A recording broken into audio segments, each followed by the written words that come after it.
tere! Kiire sissejuhatus, et kuidas hakata kasutama põlluraamatu abimasinat. Esmalt tuleks registreerida konto. Selleks tuleks minna abimasina kodulehele aadressil abimasin.ee. Vajutage registreeri konto nuppu ning täitke ankeet.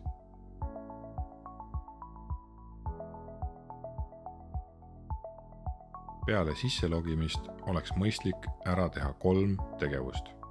Esiteks, määrata need töötüübid, mida plaanite oma põldudel tegema hakata. Teiseks, lisada süsteemi kõik enda tarvikud, nagu seemned, taimekaitsevahendid, väetised ja muud tarvikud. See kiirendab oluliselt hiljem töökannete lisamist. Ning kolmandaks, siis lisada enda põllud, et seejärel saaks juba alustada töökannete lisamisega. Aga alustame siis töötüüpide määramisega. Siin alamlehel saab määrata, et milliseid töid põldudel teete.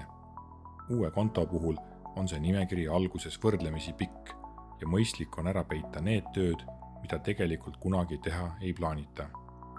Näiteks, kui te ei tegele loomakasvatusega, on mõistlik ära peita karjatamise ning sõnniku aunastamisega seotud tööd.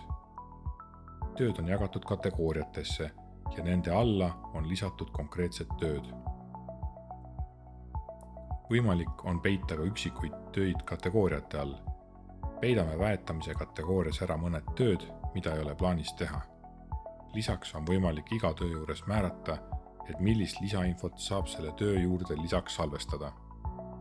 Näiteks võime lisada töökande juurde ka töö teostaja või saame lisada pildi salvestamise võimaluse. Töötüüpe on võimalik ka ise lisada ja neid saab ka hiljem muuta, kui olete abimasinaga natukene juba rohkem tutvunud. Kui defineeriti täiesti uusi töötüüpe, tuleb kahjuks arvestada ka sellega, et ilmselt ei saa neid töökandeid hiljem edastada PRIA e-põlluraamatusse, kuna PRIA põlluraamatus on tööde liigid rangelt juba ette defineeritud. Kui töötüübid on korrastatud, siis liigume edasi tarvikuid lisama. Abimasinasse tuleks sisestada kõik kasutatavad seemned, väetised, taimekaitsevahendid ja teised tarvikud, mida töödel kasutate. See võimaldab muuta töökannete lisamise hiljem palju lihtsamaks ja kiiremaks. Tarvikute ettevalmistamine annab võimaluse juba varakevadel sisestada kogu vajalik info tarvikute kohta ette ära ning hiljem on töökandeid sedavõrd kiirem lisada.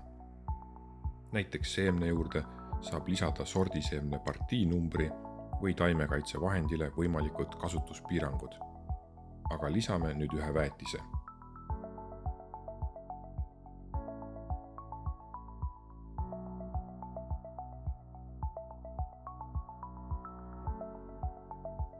Sarnaselt oleks mõistlik lisada ka kõik seemned ja taimekaitsevahendid.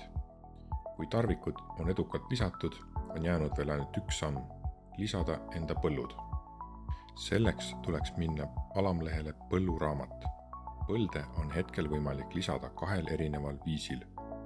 Need saab kas lisada käsitsi või siis kasutada SHP faili, mille saab PRIAst eksportida ning seejärel abimasinasse laadida. Lisame ühe põllu käsitsi.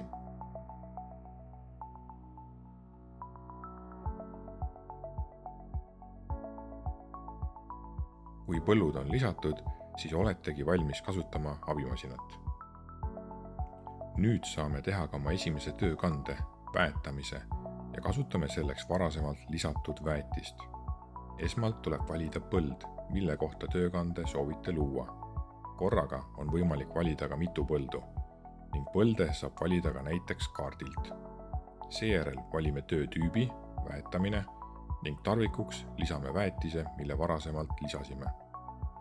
Ja saamegi salvestada oma esimese töökande. Abimasin pakub lisaks ka erinevaid tööriistu, mis lihtsustavad põllumehe elu. Samuti teostab abimasin automaatseid kontrolle, et aidata seadusest tulenevate reeglite järgimisega. Aga nüüd on algus tehtud ja kõige raskem osa selja taga. Head kasutamist!